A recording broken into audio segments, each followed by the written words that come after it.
আসসালামু আলাইকুম। আজকে খুবই কমন একটা রেসিপি কিন্তু সাজিয়েছি একটু অন্যভাবে। আমি এটার নাম দিয়েছি লেয়ার কেক। আশা করছি এই রেসিপি অনেক ভালো লাগবে আপনাদের কাছে। আর ভালো লাগলে প্লিজ আমার চ্যানেলটি সাবস্ক্রাইব করে আমার ছোট্ট চ্যানেলটির পাশেই থাকবেন।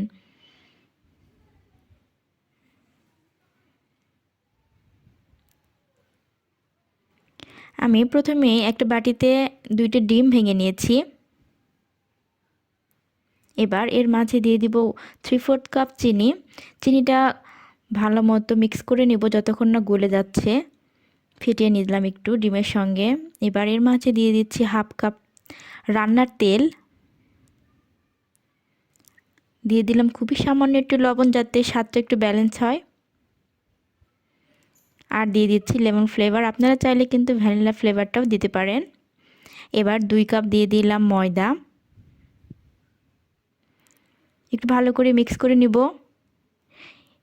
এ পর্যায়ে দিয়ে দিব দুধ 1/2 কাপ আর সামান্য একটু বেকিং পাউডার দিয়ে দিলাম। এবার ভালো করে মিক্স করে নেব, একটা স্মুথ ব্যাটার তৈরি করে নেব।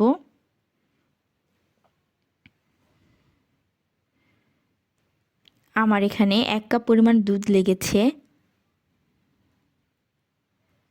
আর আমি বেকিং পাউডারটা দিয়েছি ফোলার জন্য নয়, শুধু একটু ভেতরে যেন বাবল ক্রিয়েট হতে পারে এই জন্য বেকিং পাউডারটা দিয়েছি। এই জন্য খুবই সামান্য পরিমাণে বেকিং পাউডারটা ব্যবহার করেছি।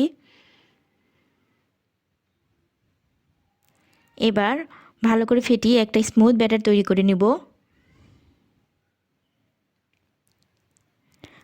ব্যাটার থেকে কিছুটা ব্যাটার আমি একটা ছোট বাটিতে তুলে নিচ্ছি। এখানে কোকো পাউডার দিয়ে দিব 1.5 চামচ। ভালো করে মিক্স করে নিচ্ছি। আমার 2 ব্যাটারি রেডি হয়ে গেল। এবার রান্না করতে চলে যাব।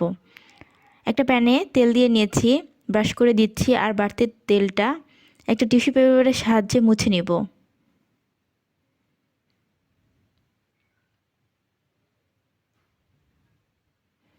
এবার 1 চামচ ব্যাটার দিয়ে ঘুরিয়ে ঘুরিয়ে একটু ছড়িয়ে দিব।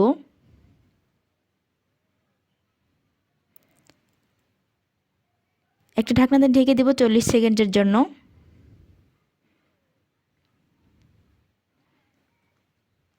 এবার একটু মুড়িয়ে মুড়িয়ে নিব, ফোল্ডিং করে নিব। দেখে বুঝতে পাচ্ছেন, এটা দেখে বুঝে নিতে হবে আপনাদের কিভাবে করছি।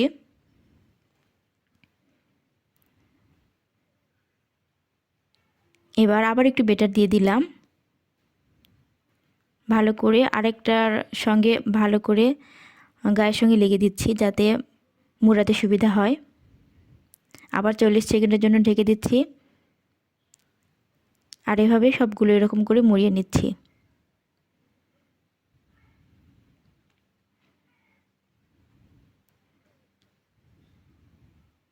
আমি একইভাবে সবগুলো পিঠা এভাবেই তৈরি করে নেব।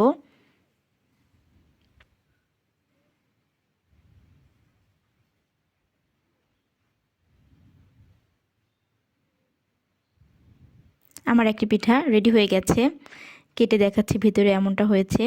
রেডি হয়ে গেল আমার আজকের সেই লেয়ার কেক। আশা করছি অনেক ভালো লেগেছে, বাচ্চাদের অনেক পছন্দ হবে আশা করছি।